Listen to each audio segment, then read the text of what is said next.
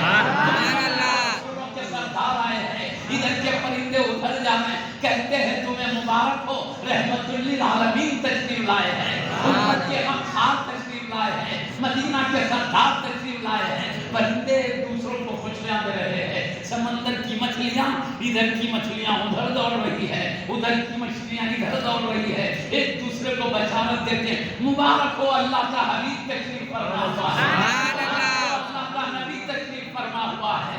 اس طرح سمندر کی مچھلیاں ایک دوسرے کو خوشخبریاں دے رہی تھی، اور یہی نہیں جنگل کے سارے جانور ایک دوسرے کو خوشخبریاں دے رہے تھے، بلکہ آسمان کے تمام فرشتے خوشیاں منا رہے تھے۔ اللہ کا حکم تھا اے فرشتوں جنت کے تمام دروازے کھول دو، میرا حبیب پیدا ہو رہا ہے۔ خوشی میں اللہ تعالیٰ ان کو خوشی منانے کے لیے مخلوق کو، تاکہ پیارے نبی کا استقبال اچھی طرح کر سکے، جنت کے دروازے کھول دیے گئے، جنت کے دروازے کھول دیے گئے، دوزخ کے دروازے مصطفیٰ کے اکرام میں بند کر دیے گئے، نبیوں کے امام آ رہے ہیں، رحمت والے نبی آ رہے ہیں۔ اس طرح اللہ پاک نے حبیب کو بھیجا، سارے عالم کو خوشیاں ہو۔ اس میں کا شیطان پریشان، وہ چاہتا ہے کہ امت آدم کی اولاد کو غلط رستے پہ لگا کے دوزخ میں لے جائے۔ دیکھا میں چاہتا ہوں کہ امت کو لے جا کر دوزخ میں ڈالوں، لیکن وہ حبیب پیدا ہو گئے ہیں، میرے راستے میں رکاوٹ بن جائیں گے، میں جتنوں کو دوزخ میں لے جانے کی کوشش کروں گا، یہ وہ حبیب ہیں ان کو نکال کر جنت کی طرف لے جائیں گے۔ بہت رنج ہوا، بالکل کتاب میں لکھا ہے، پورا عالم خوشیاں منا رہا تھا، شیطان رو رہا تھا، تو چھوٹے چھوٹے شیاطین جمع ہو گئے اس کے پاس، جمع ہو کر کہنے لگے آقا کیوں رو رہے، غم کیا؟ کہا میری کمر ٹوٹ گئی۔ کہا کیوں؟ کہا میں امت کو تباہ کرنا چاہتا ہوں، آدم کی اولاد کو برباد کرنا چاہتا ہوں، لیکن اللہ نے آج امت کو بچانے والا پیدا کر دیا، پانی میں پھیرنے والا پیدا کر دیا، اب میری ساری کوشش برباد ہو جائے گی، وہ آ گئے ہیں جو ساری امت کو سنبھال لیں گے۔ پریشان تھا تو جبریل علیہ السلام کو جلال آ گیا، کہا اللہ کے حبیب آئے ہیں، سارا عالم خوشیاں منا رہا ہے، یہ رو رہا ہے، تو آپ نے ایک لات مارا تو وہ مکے سے نکل کر آدم کے مقام پہ جا کے گرا۔ ایک لات مارا جبریل علیہ السلام نے شیطان کو، تو مکہ کی سرزمین سے روتے بیٹھا تھا، تو لات مارے تو آدم کے مقام میں جا کے گرا۔ وہ جبریل علیہ السلام کی ٹھوکر تھی یہاں سے وہاں۔ تو میرے کہنے کا مقصد جو دین کا دشمن تھا، اسلام کو چمکتے دیکھنا نہیں چاہتا تھا، آدم علیہ السلام کی امت کی راحت ہم اس کو پسند نہیں تھی، یہ دوزخ میں اپنی طرح جلتے ہوئے اپنے ساتھ دیکھنا چاہتا تھا، وہی من کر رہا تھا، لیکن سارے عالم کو خوشی ہے اللہ کے حبیب آ گئے، رحمت والے نبی آ گئے ہیں، سارا عالم جو گمراہیوں کی تاریکیوں میں ڈوبا ہوا ہے، ہر طرف گمراہی بدعقیدگی کے اندھیرے چھائے ہیں، یہ وہ رسول آئے ہیں جو آفتاب نبوت بن کر آئے ہیں، آسمان کا آفتاب طلوع ہوتا ہے تو وہ سارے عالم کو روشن کر دیتا ہے، ہمارے مصطفیٰ آفتاب بن کر آئے، سارے گمراہیوں کے اندھیروں کو نکال کر ہدایت کا اجالا چمکا دیتا ہے۔ نبی صلی اللہ علیہ وسلم ایک مرتبہ ارشاد فرماتے ہیں، میں یہ غالباً مسلم شریف میں حدیث موجود ہے، صحیح مسلم شریف، کوئی حدیث بھی نہیں ہے، آپ فرماتے ہیں میں اپنے جد امجد سیدنا خلیل علیہ السلام کی دعا، میں حضرت عیسیٰ روح اللہ علیہ السلام کی بشارت و خوشخبری، اور میں اپنی امی جان کا خواب، وہ کیا میں بتاؤں آپ کو؟ پیارے نبی نے کہا اللہ کے خلیل کی میں دعا، عیسیٰ علیہ السلام کی خوشخبری، میری امی جان کا خواب، وہ کیا دعا ہے میں آپ کے سامنے عرض کر لیتا ہوں۔ حضرت سیدنا ابراہیم خلیل اللہ علیہ السلام نے کعبہ شریف کی تعمیر کی، کعبہ شریف جملہ 14 مرتبہ اس کی تعمیر کی۔ نوح علیہ السلام کے طوفان میں تو پورا کعبہ اٹھا لیا گیا، اشرے نے تعمیر کی، بعد وقت تڑپ گیا اس کو سیدھا کیا گیا، بعد وقت دیواریں مل گئی اس کو سیدھا کیا، اس طرح جملہ 14 مرتبہ۔ یہ کعبہ کے بارے میں آیا ہے سیدنا آدم علیہ السلام کے زمین پر اتارے جانے سے 2000 سال پہلے فرشتوں نے کعبہ بنا لیا تاکہ اللہ جانتا ہے کہ مجھے آدم علیہ السلام کو دینا یہ اور ان کی اولاد اس کا طواف کرے گی، میری محبت کا اظہار کرنا ہے میرے پاک کعبے کی بات اللہ نے اس کے لیے اپنے محبت کے اظہار کے لیے کعبہ بنایا۔ تو کعبے کی تعمیر اسماعیل علیہ السلام ابراہیم علیہ السلام نے نہیں کیا۔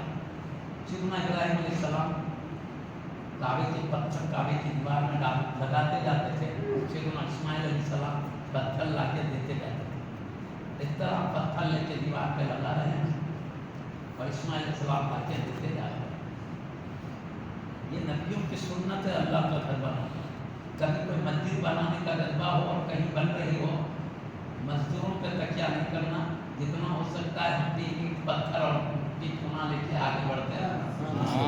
انجینئر اپنا کام کرتا رہے گا، مزدور اپنا کام کرتے رہیں گے، ہم اس میں حصہ لیتے رہنا، کیونکہ اللہ کے گھر بنانا یہ سنت ہے نبیوں، بہت بڑی دولت ہے۔ بہرحال انہوں نے تعمیر کی، اب جہاں تک ہاتھ جاتا تھا وہاں تک پتھر رکھتے، اب اوپر اور اونچا کرنا ہے تو ایک پتھر اور لا کے پیروں کے نیچے رکھے، اس پر کھڑے ہو کر پتھر لگائے، تو جتنا اونچا ہے اس کے اوپر تو رکھ سکتے ہیں، تو اطراف سے گھوم گھوم کر پتھر گراتے جاتے تھے، اس پر ٹھہر کر پتھر رکھتے جاتے تھے، مگر وہ پتھر سے بھی زیادہ اونچی ہو گئی جگہ، آپ کیا کریں گے؟ تو آپ پتھر لے کے اس پتھر پر کھڑے رہتے لگانے کے لیے، پتھر سے اڑ کر اوپر چلے جاتا نیچے لے کے آتا تھا۔ اس طرح آپ نے ایک پتھر پر کھڑے ہو کر پورے کعبے کی تعمیر کی، وہ اڑ کے لے کے بھی جاتا تھا، پتھر رکھتے نیچے لاتا تھا، اس طرح کعبے کے اطراف گھومتے گھومتے خلیل علیہ السلام نے پوری اونچی دیوار تیار کی، وہ پتھر ہی کعبے میں مدد کرتا رہا، اور خلیل علیہ السلام کا قدم تھا، اللہ کے نبی کا قدم ہے، پیارے نبی کے جد کریم سیدنا ابراہیم خلیل اللہ علیہ السلام کا قدم ہے، اس لیے وہ پتھر جانتا تھا یہ اللہ کے نبی کا قدم ہے، اس لیے اتنا نرم پڑ گیا۔ پتھر سخت ترین چیز ہوتی ہے لیکن نبی کے لیے اتنا نرم پڑ گیا، موم بن گیا۔ آپ کا قدم مبارک جو پڑا تو موم کی طرح نرم پڑ گیا، تو قدم خلیل علیہ السلام کا نشان پتھر پر بیٹھ گیا۔ آج بھی وہ نشان قدم موجود ہے، جہاں پر کعبہ کی شہر میں مقام ابراہیم کے نام سے وہ پتھر ابھی بھی رکھا ہوا، لوگ اسے غور سے دیکھتے ہیں۔ اللہ تعالیٰ نے کیسے پتھروں کو بھی بتا دیا ہے میرا نبی ہے، نبی کا قدم ہے، تو وہ پتھر بھی نرم پڑ جاتا ہے نبی کے ساتھ، نشان قدم ہے۔ تو جب تعمیر مکمل ہوئی اسی پتھر پر کھڑے رہ کر آپ نے دعا کیا تھا، ربنا وابعث فیہم رسولا منہم یتلو علیہم آیاتک ویعلمہم الکتاب والحکمت ویزکیہم۔ اے پاک پروردگار، میری اولاد میں ایک ایسے نبی کو بھیج جو تیری کتاب کو پڑھ کر سنائے، وہ رسول کتاب کو پڑھ کر بھی سنائے اور کتاب و حکمت کا درس بھی دے اور امت کو پاک ستھرا بھی کرے۔ دعا کیا تھا، انک انت العزیز الحکیم، اے اللہ بے شک کوئی عزت والا حکمت والا۔ دعا کیا تو جیسی خلیل علیہ السلام نے دعا کیا، اللہ نے ویسی شان سے مصطفیٰ کو بھیجا۔ اللہ کہتا ہے اللہ نے مومنین پر احسان کیا کہ انہی میں سے ایک عظیم رسول کو لقد من اللہ علی المؤمنین تفصیل ہے، احسان کیا اللہ نے مومنین پر کہ انہی میں سے ایک رسول کو بھیجا جو انہیں کتاب کی تلاوت بھی کر کے سناتے ہیں کتاب و حکمت کا درس بھی دیتے ہیں، انہیں پاک بھی کرتے ہیں۔ اللہ نے خلیل علیہ السلام جتنے اوصاف مانگے تھے پورے اوصاف آیت میں بتائے۔ خلیل علیہ السلام نے کہا اللہ ایسے نبی کو بھیج جو تیری کتاب امت کو پڑھ کے سنائے۔ اللہ کہتا ہے میں نے حبیب کو کتاب پڑھ کر سنانے والا بنا کر بھیجا۔ خلیل علیہ السلام نے دعا کیا تھا کتاب و حکمت کا درس دینے والا یعنی قرآن اور سنت سکھانے والا بنا کر آئے۔ اللہ بھی کہتا ہے میں نے حبیب کو کتاب و سنت سکھانے والا بنا کر بھیجا۔ خلیل علیہ السلام نے کہا تھا اللہ انہیں امت کو پاک کرنے والا بنا کر بھیجے۔ اللہ کہتا میرا رسول امت کو پاک کرنے والا بنا کر بھیجا گیا۔ خلیل علیہ السلام نے جتنے اوصاف کے ساتھ حبیب کے لیے دعا کیا تھا اللہ نے پورے اوصاف کے ساتھ بھیجا ہے۔ تو پیارے نبی وہی کہتے ہیں اللہ نے جس رسول کے لیے دعا کیا تھا وہ رسول میں ہی ہوں۔ میرے خلیل نے میرے دادا جان نے خلیل علیہ السلام نے میرے ہی لیے دعا کیا تھا، اللہ نے ان کی دعا قبول کی، مجھے ہی رسول اللہ بنا کے بھیجا ہے، بنا کے بھیجا ہے، صاحب کتاب بنا کر بھیجا ہے، کتاب سکھانے والا بنا کر بھیجا ہے، حکمت سکھانے والا بنا کر بھیجا ہے، پاک کرنے والا بنا کر بھیجا ہے۔ خلیل علیہ السلام کی میں دعا بن کر آیا۔ عیسیٰ علیہ السلام کی خوشخبری میں ہوں۔ وہ کیا خوشخبری؟ آپ پوری قوم بنی اسرائیل سے خطاب کر کے کہتے ہیں، بنی اسرائیل کی طرف آپ کو اللہ نے نبی بنا کر بھیجا تھا، پوری قوم سے خطاب کر کے فرماتے ہیں۔ قرآن میں اللہ لکھ کر فرماتا ہے عیسیٰ علیہ السلام جو اپنی قوم سے بیان کر رہے ہیں اللہ قرآن میں وہ بیان کر رہا ہے۔ یا بنی اسرائیل اے یہودی انی رسول اللہ الیکم مصدقا لما بین یدی من التوراۃ ومبشرا برسول یأتی من بعد اسمہ احمد۔ قوم سے کہتے ہیں بنی اسرائیل کے اے قوم بنی اسرائیل میں تمہاری طرف اللہ کا رسول بنا کر بھیجا گیا ہوں اور تمہارے پاس والی کتاب کی تصدیق کرنے والا بنا کر بھیجا گیا ہوں۔ عیسیٰ علیہ السلام سے پہلے اللہ نے بنی اسرائیل پر موسیٰ علیہ السلام کو بھیجا تھا۔ موسیٰ علیہ السلام کو بھیج کر اللہ نے آسمانی کتاب اتارا تھا تورات میں اللہ کے احکامات تھے۔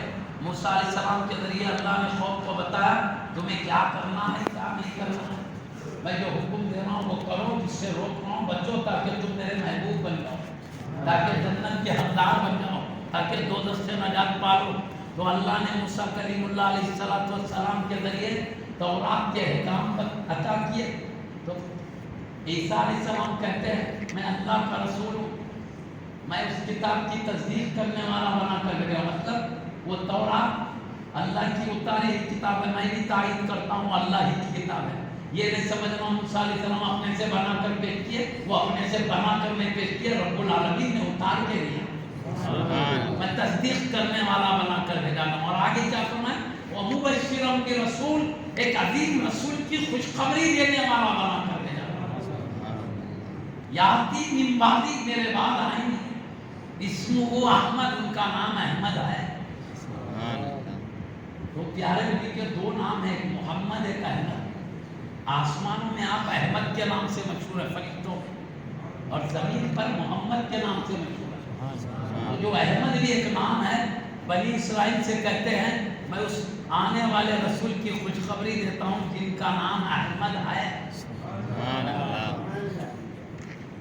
ہم کسی بچے کا نام پیدا ہونے کے بعد رکھتے ہیں، مصطفیٰ کی وہ شان ہے، ابھی دنیا میں پیدا نہیں ہوئے اللہ نے ان کا نام پہلے ہی رکھ دیا۔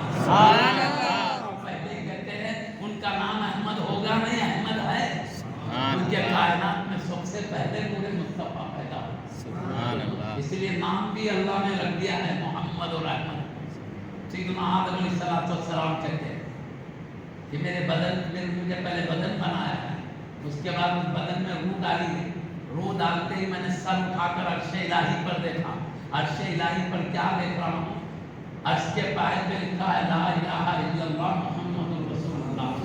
ابھی آئے نہیں ہے، اللہ نے اپنے ساتھ محمد رسول اللہ مصطفیٰ کا نام لکھ دیا ہے۔ تو سب بچوں کا نام پیدا ہونے کے بعد رکھا جاتا ہے، یہ پیارے نبی کی شان ہے، پیدا ہونے سے پہلے ہی نام رکھا گیا، اور سب بچوں کے نام ابا امی نانا نانی دادا دادی رکھتے ہیں، یہ مصطفیٰ کا نام ہے، رب العالمین رکھتا ہے۔ اللہ کے حبیب کا نام خود رب العالمین رکھ رہا ہے۔ یہی نہیں بلکہ ہر نبی کو حکم ہے جہاں تم میری اتحاد بیان کرنا، میری توحید کے پرچم کو لہرانا، وہی میرے آخری نبی محمد رسول اللہ صلی اللہ علیہ وسلم کی عظمت کو بھی بیان کرنا۔ اس لیے جتنے نبی زمین پر آئے سب نے اللہ کی بھی عظمت بتایا، محمد رسول اللہ صلی اللہ علیہ وسلم کی بھی عظمت بتایا۔ انشاءاللہ میں 2 مثالیں دے کر بتاؤں گا کس طرح انبیاء کرام نے حبیب کا ذکر کیا، اس کو سمجھنے کی سہولت ہوئی۔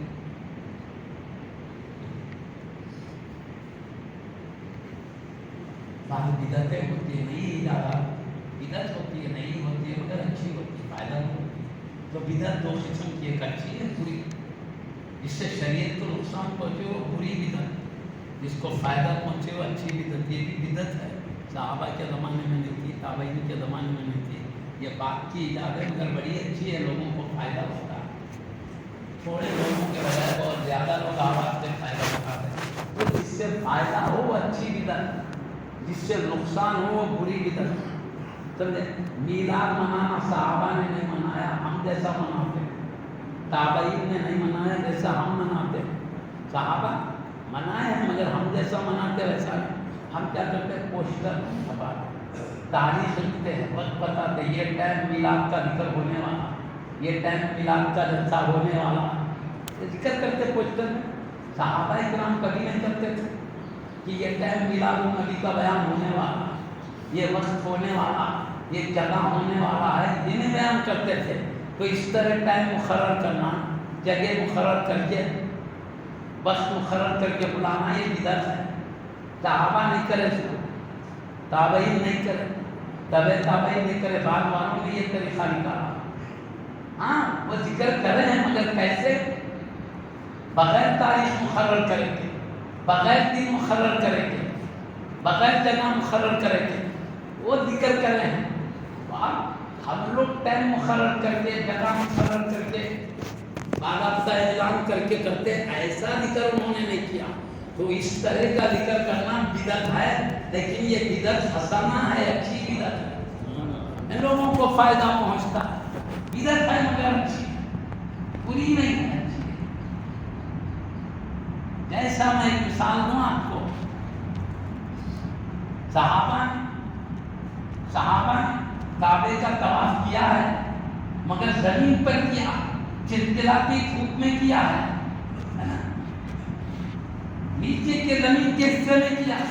آج طواف مسجد کے اوپر بھی ہو رہا، کعبے کی مسجد، حرم شریف کی مسجد ہے، کعبہ بیچ میں ہے، اطراف سے طواف ہو رہا ہے۔ صحابہ نے اوپر سے کبھی نہیں کیا، تابعین نے کبھی نہیں کیا، تابعین نے کبھی نہیں کیا۔ یہ بات کی ایجاد ہے، یہ بدعت ہے مگر یہ اچھی بدعت ہے، کیوں؟ اس سے دین کا نقصان نہیں، فائدہ ہو رہا ہے۔ نیچے والے بھی طواف کر رہے ہیں، اوپر سے بھی طواف کر رہے ہیں، بدعت ہے مگر اچھی بدعت ہے۔ معلوم ہوا ہر بدعت بری نہیں ہوتی، بات اچھی بھی ہوتی ہے۔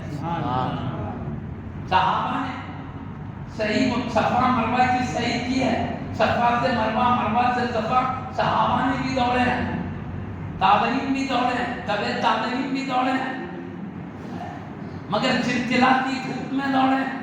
آج وہاں ایئر کنڈیشن لگ گیا ہے، ایئر کنڈیشن میں نہیں دوڑے ہیں، یہ بدعت ہے ایئر کنڈیشن میں دوڑنا، یہ بدعت ہے صفا و مروہ کی صحیح گھنٹے ایئر کنڈیشن کے اندر کرنا۔ کبھی صحابہ نے ایئر کنڈیشن میں نہیں کیا ہے، تابعین نے نہیں کیا ہے، نبیوں کے نہ امام نے کیا، نہ سارے نبیوں رسولوں نے ایئر کنڈیشن میں کیا۔ یہ بات بھی ہے، یہ بھی بدعت ہے۔ اس کے ساتھ اور ایک بدعت یہ ہے، اوپر کی منزل میں بھی صفا مروہ آج کل چل رہا ہے، صفا و مروہ کی صحیح آج کل چل رہی ہے، وہ نبی نے نہیں کیا، صحابہ نے نہیں کیا، تابعین نے نہیں کیا، یہ بات کی بدعت ہے۔ اس کے بعد اور ایک اوپر ایک منزل تعمیر ہو رہی ہے، کیا؟ اور اوپر سے بھی صفا و مروہ کی صحیح کریں، یہ صحابہ نے اوپر کی منزلوں سے نہیں کیا ہے، صرف زمین پر دوڑے ہیں۔ آج چھتوں پہ سے بھی دوڑا جا رہا ہے، پہلی منزل سے بھی، اوپر کی منزل سے بھی، یہ بھی بدعت ہے۔ صحابہ نے نہیں کیا وہ ہے، تابعین نے نہیں کیا وہ ہے، تابعین نے نہیں کیا وہ ہے، بدعت ہے مگر اچھی بدعت ہے، کئی لوگ فائدہ اٹھا رہے ہیں۔ کنکریاں صحابہ نے بھی شیاطین کو مارا ہے، چھوٹے شیطان کو بھی مارا ہے، منجلے شیطان کو بھی مارا ہے، بڑے شیطان کو بھی مارا ہے، مگر دھوپ کی چلچلاتی دھوپ میں مارا ہے، زمین پر سے مارا ہے۔ آج 4 منزلہ عمارتیں تعمیر ہو گئی ہے، نیچے بھی کنکر ماری جا رہی ہے، اوپر کی چھت سے بھی ماری جا رہی ہے، پھر اس کے اوپر بھی پہلے کنکر مارتے تھے، جدھر سے مارتے ادھر ہی واپس پلٹ کر آ جاتے تھے۔ اب ایسا نہیں ہے، ادھر سے مار کے ادھر چلے جاؤ، ادھر والے مار کے ادھر چلے جاؤ، ادھر سے بھی کنکریاں جاری ہے، ادھر سے بھی جاری ہے، مار کے ادھر نکل جانا ہے۔ پہلے مارتے تو جدھر سے مارے ادھر ہی آ جانا تھا۔ یہ جو 4 منزلوں سے کنکریاں ماری جا رہے ہیں، نئے ایجاد ہیں، یہ سب بدعت ہے، مگر اچھی بدعت ہے، کئی لوگوں کو فائدہ ہو رہا ہے، حادثات زیادہ نہیں ہو رہے ہیں، آسانی سے لاکھوں لوگ کنکریاں مار کر چلے جا رہے ہیں۔ معلوم ہوا ہر بدعت بری نہیں ہوتی، وہ بدعت اچھی ہے جس سے امت کو اسلامی فائدہ ہوتا ہے۔ آج جمع کرنا میلاد کے لیے یہ بھی بدعت ہے مگر اچھی ہے، کئی لوگوں کو اپنے نبی کی سیرت معلوم ہو رہی ہے، معلوم ہو رہی ہے، حسن و جمال معلوم ہو رہا ہے، میلاد کا وقت معلوم ہو رہا ہے، اللہ نے کیسے صفات سے پیدا کیا وہ شان معلوم ہو رہی ہے، تو فائدہ ہی فائدہ ہے۔ یہ بدعت ہے جمع کرنا، لیکن اچھی بدعت ہے۔ سبحان اللہ۔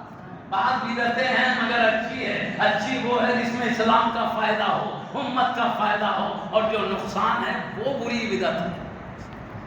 بدعت کی پیارے نبی نے کہا کل بدعت ضلالۃ، ہر بدعت گمراہی ہے۔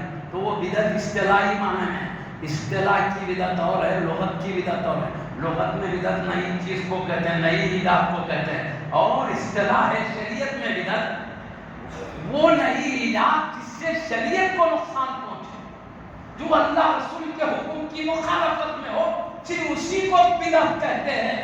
ہر نئے ایجاد کو بدعت نہیں کہتے اصطلاح میں، ہر بدعت گمراہی ہے، وہ اصطلاحی بدعت وہی بدعت، ہر بدعت سے مراد جس سے اسلام کو نقصان پہنچے، جس سے مسلمان کا ایمان کمزور پڑ جائے، وہ بدعت مراد ہے، اور وہ بدعت مراد ہے اصطلاح۔ جیسے شرک ہے، شریک کرنے کو کہتے ہیں، دودھ میں پانی شریک کر دیا وہ بھی مشرک ہے، چاول میں کنکر شریک کر دیا وہ شریک کرنے والا بھی مشرک ہے۔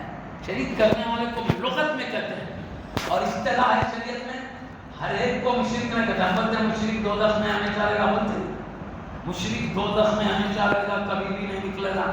کیا چاول میں کنکر ملاتے ہمیشہ دوزخ ہی ہو گیا؟ چلیے دودھ میں پانی ملا کے گناہ ضرور ہے، دھوکہ ضرور ہے، مگر ہمیشہ جہنم میں نہیں جائے گا۔ دھوکہ دینے کی پاداش میں جائے گا بھی، ایک بڑی سفارش کریں گے میرا چاہنے والا ہے تو نکل بھی جائے گا، سبحان اللہ۔ جائے گا تو ادھر ہی ہو جائے گا، کبھی نہیں نکلے گا۔ تو لغت میں دودھ میں پانی ملانے والے کو بھی مشرک کہتے ہیں، شریک کرنے والا، مگر اصطلاح میں ہر شریک کرنے والے کو مشرک نہیں کہتے، صرف اللہ کی ذات اور صفات میں دوسرے کو شریک کرنے والے کو ہی مشرک کہتے ہیں۔ جو اللہ کی ذات کی طرح بندے کی ذات کو کہے، اللہ کے صفات کی طرح کسی بندے کے صفات کو کہے، اللہ کے افعال کی طرح کسی بندے کے افعال کو کہے، اصطلاح شریعت میں وہی مشرک ہے۔ تو اصطلاحی بولی اور ہے، لغوی بولی اور ہے۔ اصطلاح میں خاص اللہ کی ذات اور صفات میں شریک کرنے والے کوئی مشرک کہا جاتا ہے، اور لغت میں جو بھی کسی چیز کو کسی چیز میں شریک کر دے وہ مشرک ہے۔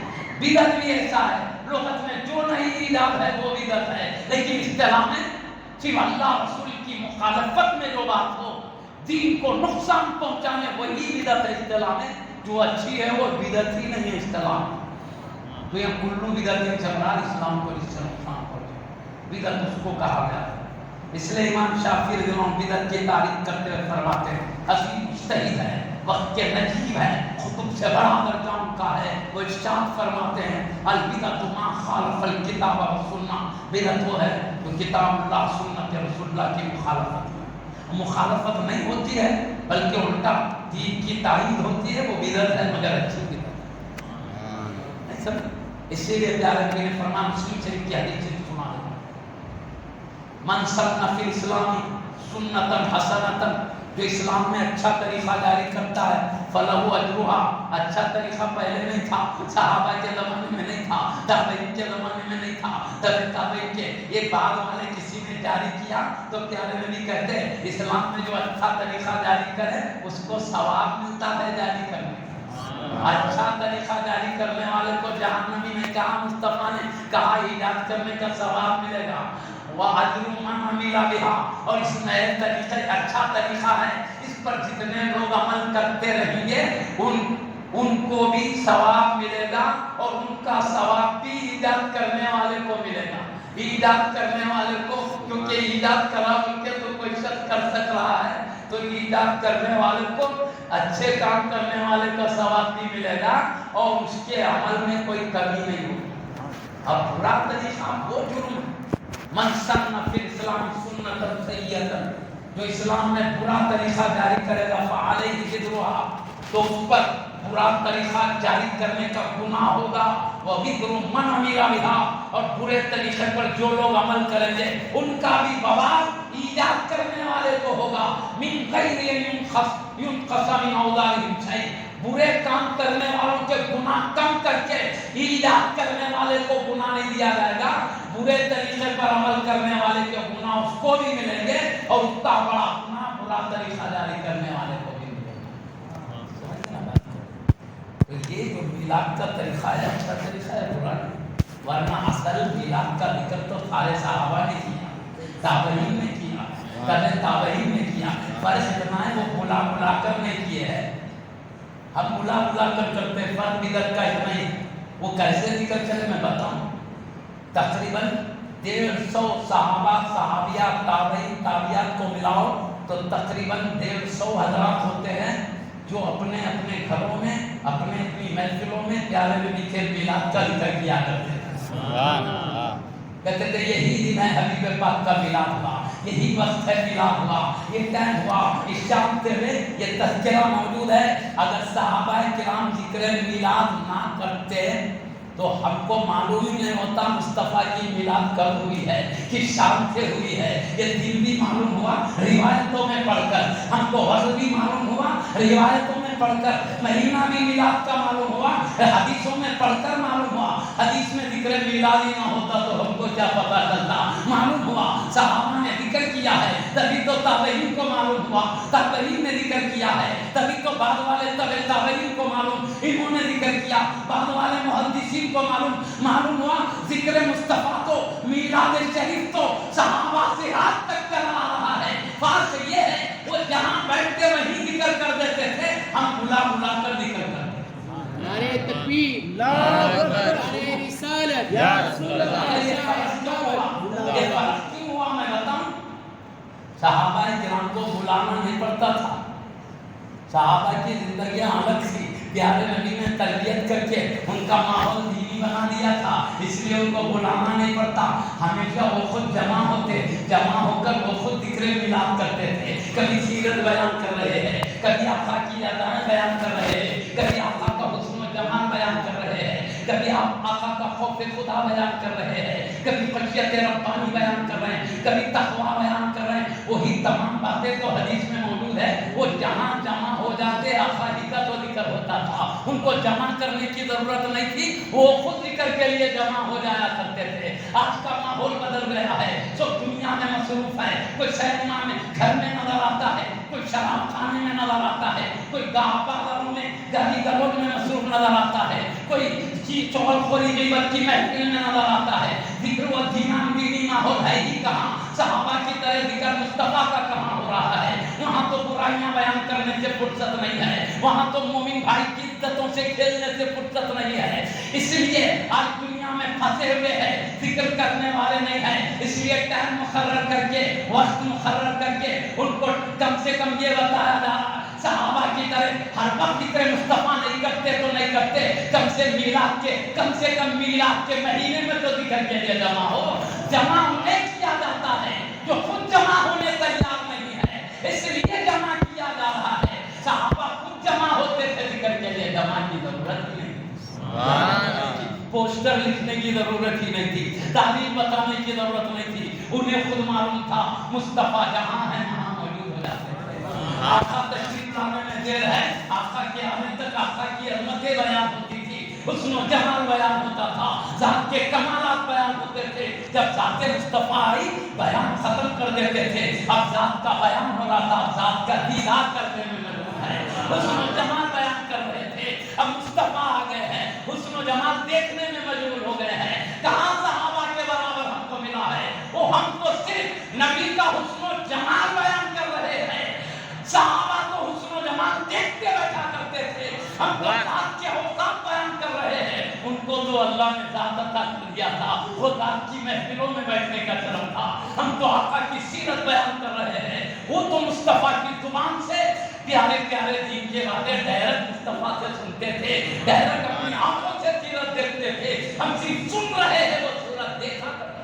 سبحان اللہ. کم سے کم اتنا بڑا شرف نہیں تو نہیں, وہ ذات دیکھنے کو نہیں ملی تو نہیں ملی, حسن و جمال دیکھنے کو نہیں ملا تو نہیں ملا. کم سے کم حسن و جمال سننے کے لیے تو ہم جمع ہو رہے ہیں. کم سے کم سیرت دیکھنے کو نہیں ملی, سیرت سننے کو تو مل رہا ہے. صحابہ ہم سے اعلیٰ مقام میں تھے, ہر کم ذکر مصطفیٰ میں تھے. ہم سال میں ایک مرتبہ کہاں برابر, وجہ بتا دیا میں, وہاں پوسٹر میں چھپانے کی ضرورت نہیں ہے, ٹائم مقرر کرنے کی, آپ جگہ بتانے کی ضرورت ہے. سب کو معلوم ذکر مصطفیٰ کی جگہ کہاں ہے, جہاں جمع ہو گئے وہیں ذکر مصطفیٰ. جہاں مصطفیٰ ہے وہیں غلاموں کا ہجوم ہے. جیسے چراغ کے اطراف پروانے ہوتے ہیں, مصطفیٰ کے اطراف صحابہ کرام کے مدار ہے. معلوم ہوتا تھا حبیب پاک بدر کی چاند کی طرح چمک رہے ہیں ستاروں کے. وہ سمجھ گئے بات کو, ہمیں کیوں جمع کر, بدعت ہے, مگر یہ بدعت مصطفیٰ کے حسن و جمال کی طرف لے جا رہی ہے, سیرت طیبہ کی طرف لے جا رہی ہے. آج حسن و جمال سنتے رہیں گے, خبر میں پوچھا جائے گا ماں تقول یہ حاضر رجل, اس من کے بارے میں کیا کہتے ہو, ان کا حسن و جمال دیکھ کر پریشان ہو, کوئی فرشتہ تو نہیں ہے, یہ بھی سمجھیں گے. آقا فرشتے تو نہیں تھے, فرشتوں سے بڑھ کے حسن و جمال رکھتے تھے. دنیا میں دیکھتے ہی بولیں گے یہ محمد رسول اللہ. اس طرح سنتے رہو آقا کو تاکہ دیکھتے پہچاننے میں دیری نہ ہو جائے. میری بات سمجھ میں آ رہی ہے؟ ہم کو کوئی دلیل تلاش کرنے کی ضرورت ہے نبی کے ذکر کی, میلاد کو پڑھنے کے. اپنے گھر میں لڑکا پیدا ہوتا ہے, دوستوں میں ذکر کرتے اتنا بچہ پیدا ہوا, اتنا دواخانے میں یا گھر میں پیدا ہوا, اتنا ہنسی جلی, بولتے نہیں بولتے دوستوں میں. خاندان میں نانا نانی کو خطا لکھتے, فونوں کا, وہ خطوں کا دور چلے گا, فونوں کا, بلکہ دوڑتے ہوئے گاؤں چھوڑ کے آ جاتے ہیں بچے کو دیکھنے کے لیے. اچھا بچہ پیدا ہوا تو بچے کے پیدا ہونے کا ذکر کرنے کے لیے عالم صاحب کے پاس جاتے جا, اجی حضرت ہمارے گھر میں بچہ پیدا ہوا, ان کا ذکر کرنا جائز ہے, نہیں ذرا قرآن کی آیت بتاؤ, بولتے کیا ہے, کچھ حدیث میں آیا میں بچے کا ذکر کرنا, میں میلاد کا, بولتے کیا, نہ قرآن دیکھتے نہ حدیث, بس پیدا ہوا ذکر شروع کر دیتے.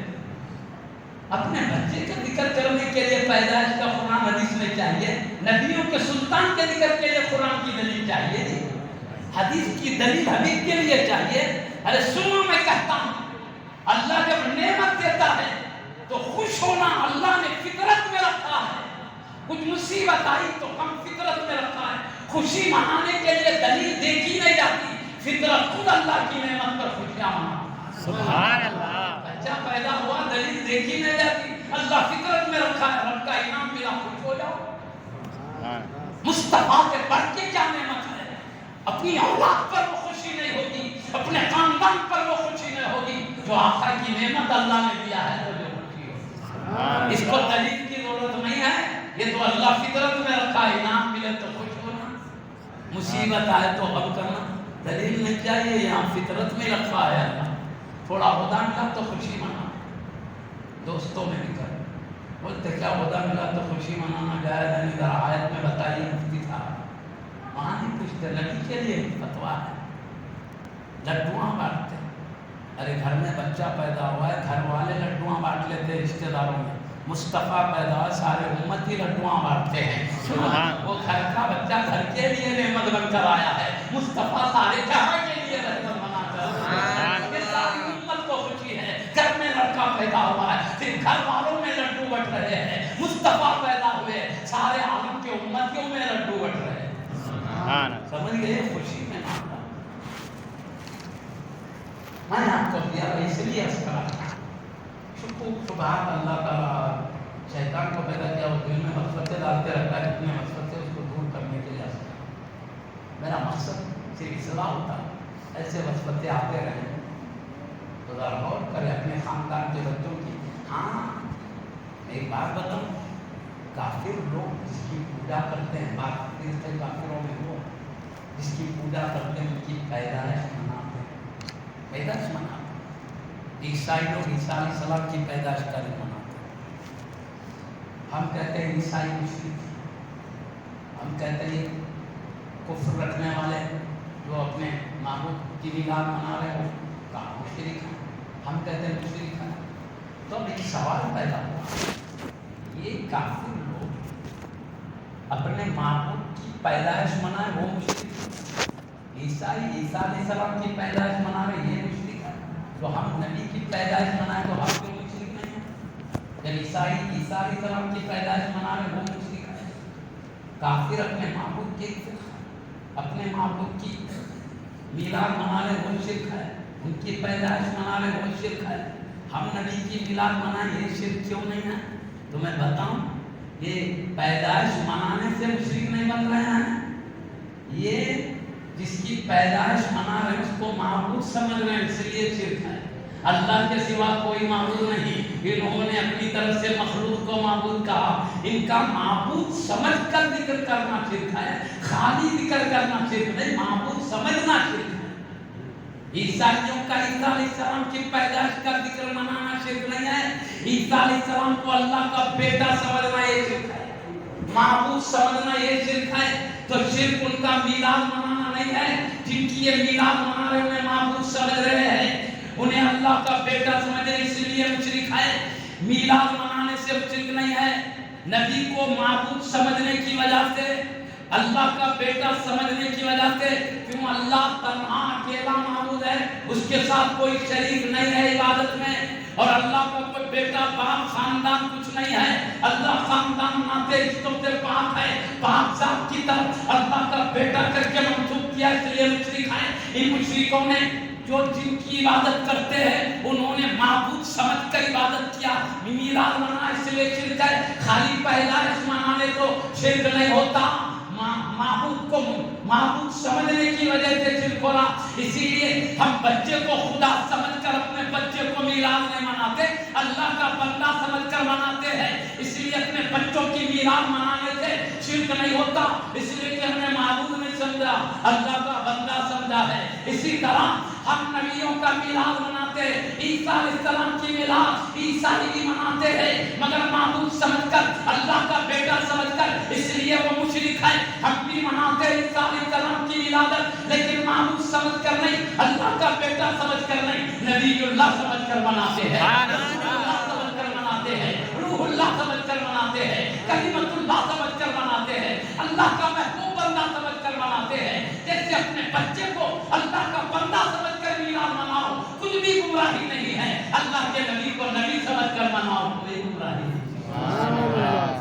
ہم نے کبھی حبیب کو معبود نہیں کہا ہے، اللہ کا بیٹا نہیں کہا ہے. ہمارا تو کلمہ ہے اشہد ان لا الہ الا اللہ، میں گواہی دیتا ہوں اللہ کے سوا کوئی معبود برحق نہیں ہے. وحدہ لا شریک لہ، وہ اکیلا ہے، اس کے ساتھ کوئی شریک نہیں. اللہ ایک ہے، کوئی دوسرا اللہ نہیں ہے. اللہ اکیلا ہے، وہی معبود ہے، اس کے علاوہ کوئی معبود نہیں. وہ اکیلا بھی ہے، اس کے ساتھ کوئی شریک بھی نہیں. اللہ کے بارے میں تو ہم نے کہہ دیا وہ اکیلا معبود ہے. حدیث کی بات آئی تو ہم نے کہا وَأَشْهَدُ أَنَّ سَيِّدَنَا مُحَمَّدًا عَبْدُهُ وَرَسُولُهُ، میں گواہی دیتا ہوں کہ بے شک محمد صلی اللہ علیہ وسلم اللہ کے بندے اور اس کے عظمت والے رسول ہیں. سبحان اللہ. ہم نے معبود نہیں کہا، عابد کہا ہے. ہم نے خدا نہیں کہا، بندہ کہا ہے.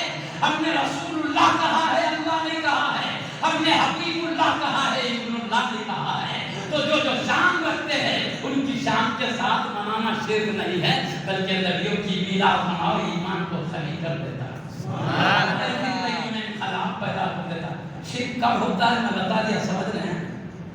ہم نبی کو معبود سمجھ کر نہیں میلاد مناتے، اللہ کا محبوب سمجھ کر. ایک فرض ہے جس کی وجہ سے وہ شبہات بالکل بوسیدہ کمزور اور نہیں کرنے کی وجہ سے شرک کا فتویٰ لگا اور کرو. شرک ہوتا کب ہے؟ اس کے بعد کرنا. خالی ذکر میلاد کرنے سے ہوتا؟ پوری دنیا میں جو بچوں کا ذکر کرتے میرے گھر میں بچہ پیدا پورے مسلمان مشرک ہو جاتے تھے. ایک بھی نہیں بچہ. خود یہ بولنے والے اپنے بچوں کا ذکر کرے پیدا ہوا بولتے ہی نہ دوسرے بچے نہ فتویٰ لگانے والے بچے. خالی میلاد کا ذکر نہیں. جس کا ذکر کریں اس کو خدا سمجھے تو شرک ہوتا ہے. ہم حبیب کا ذکر کرتے ہیں اللہ کا حبیب سمجھ کر خدا کا بیٹا سمجھ کر نہیں.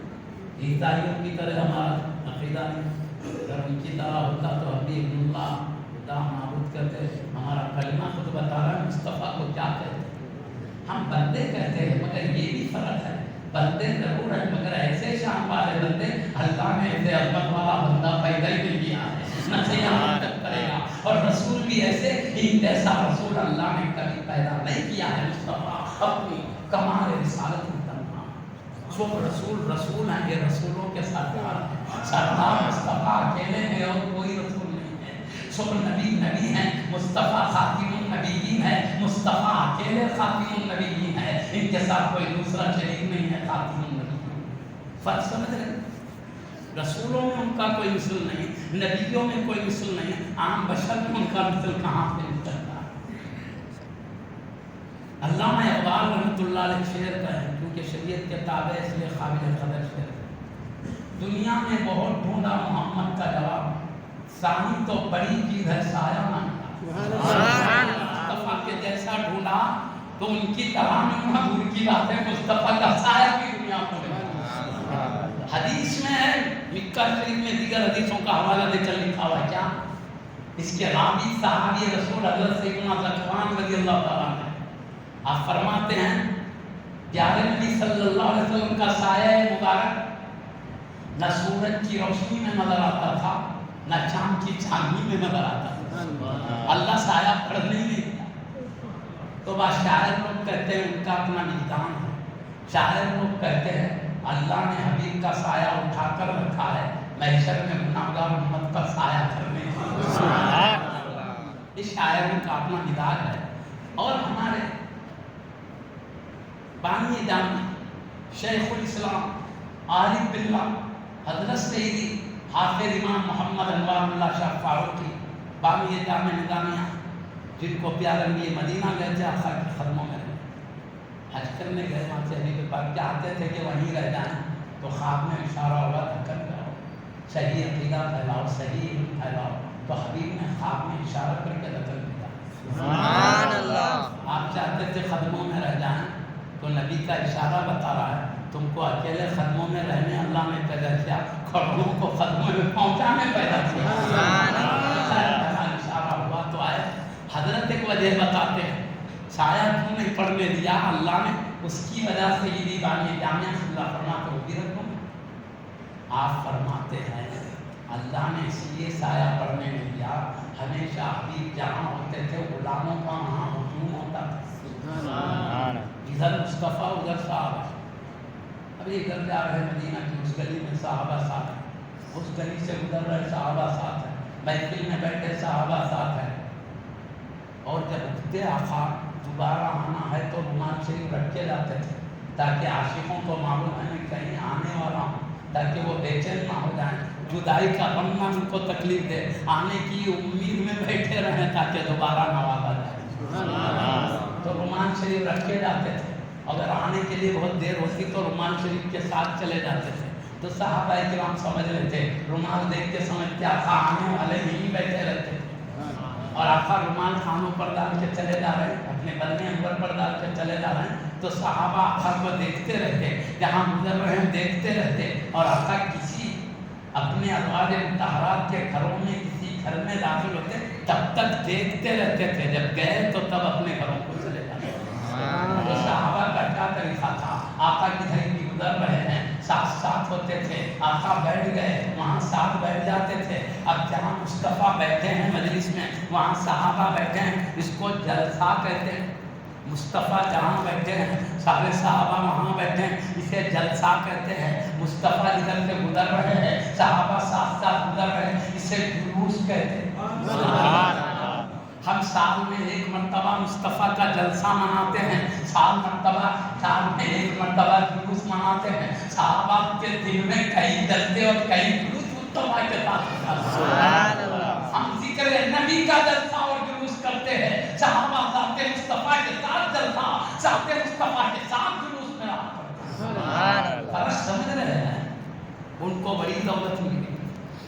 میں اس لیے عرض کر رہا ہوں تاکہ شبہ نہ ہو صحابہ نے کب جلسہ منایا، کب جلوس کیا، ارے انہوں جلوس ذکر کا کہاں کریں گے، ذات مل گئی تھی، جہاں ذات ہے وہیں ہم کو ذات نہیں ملی، اس لیے صرف ذکر کا جلوس، ذکر کرتے جلوس لے جا رہے ہیں۔ ہم محمد رسول اللہ کا نام بلند کرتے، لا الہ الا اللہ محمد رسول اللہ کا ذکر کرتے کرتے جلوس نکال رہے ہیں۔ وہ صحابہ محمد رسول اللہ صلی اللہ علیہ وسلم کی ذات کو دیکھتے ہوئے جلوس میں جاتے ہیں۔ بڑا سمجھ گیا نا، اتنی بڑی دولت یہ جلوس کی کہاں ہے، وہ جلوس جو صحابہ کا بڑا جلوس ان کا تھا، ہم سے بڑھ کر شان والا جلوس، وہ دن میں کئی جلوس ہوتے تھے، ہمارے سال میں ایک ہو رہا۔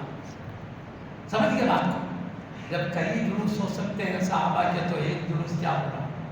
کئی جلسہ صحابہ کے ساتھ، صحابہ کا حدیث کے ساتھ ہوتا تھا تو ایک آدھ جلسہ جتنے جلسے کرو اتنا ایمان قوی ہوگا۔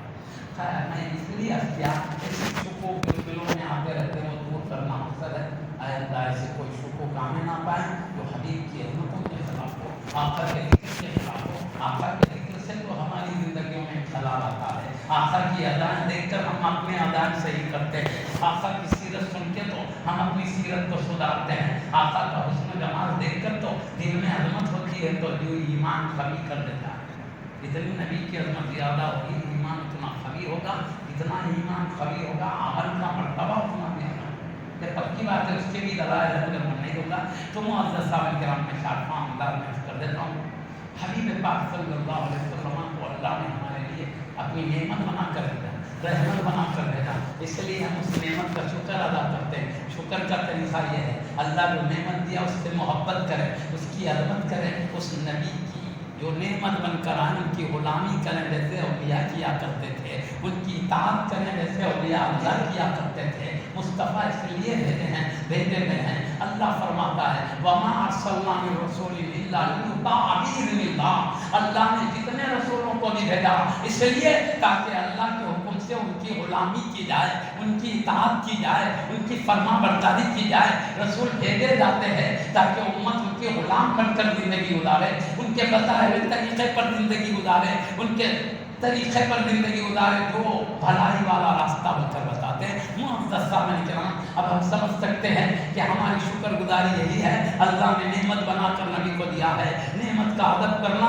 نعمت سے محبت کرنا یہی شکر گزاری ہے۔ اور ادب کیسا؟ نبی کا مرتبہ کائنات میں اللہ کے بعد سب سے بڑا ہے، ادب سب کا، ابا امی کا بھی ادب چاہیے، استاد کا بھی ادب چاہیے، پیر و مرشد کا بھی ادب چاہیے، امی جان کا بھی ادب چاہیے، دادا جان دادی جان کا بھی ادب چاہیے، نانا اور نانی کا بھی ادب چاہیے، بہن بھائیوں کا بھی ادب چاہیے۔ کائنات میں ہر ایک کا ادب اسلام نے سکھایا ہے، لیکن جو جتنے بڑے درجے کے ہوتے ہیں ادب اتنا بڑا چاہیے۔ تو مصطفیٰ کائنات میں اللہ کے بعد مخلوق میں سب سے بڑے مصطفیٰ ہیں، سب سے اعلیٰ مقام رکھنے والے مصطفیٰ۔ ادب ایسا ہو کائنات میں کسی کا ادب ویسا نہیں، سب سے اعلیٰ ادب مصطفیٰ کا ہو۔ محبت سب سے کرنا اللہ نے سکھایا، سارے خاندان سے، بزرگوں سے، بچوں پہ چڑھ کر محبت سکھایا ہے، لیکن حبیب سے محبت اتنی اعلیٰ ہو کائنات میں اس کی برابری نہ ہو۔ یعنی مطلب سب سے اعلیٰ محبت مصطفیٰ سے ہو، مصطفیٰ کی غلامی ایسی ہو کسی کی اطاعت مصطفیٰ کی اطاعت کے مقابل میں نہ آنے پائے۔ رسول ایک بات کر رہے ہیں، ہمارے باپ اور ماں ایک بات کر رہے ہیں، رسول کی بات کے خلاف تو ماں باپ کی بات نہیں مانیں گے، رسول پاک کی بات مانیں گے۔ اگر رسول پاک کی بات کے خلاف پیر و مرشد بھی کر رہے ہیں، ہم پیر و مرشد کی بات نہیں مانیں گے، رسول اللہ صلی اللہ علیہ وسلم کی بات مانیں گے۔ استاد ایک بات کر رہے ہیں، رسول پاک ایک بات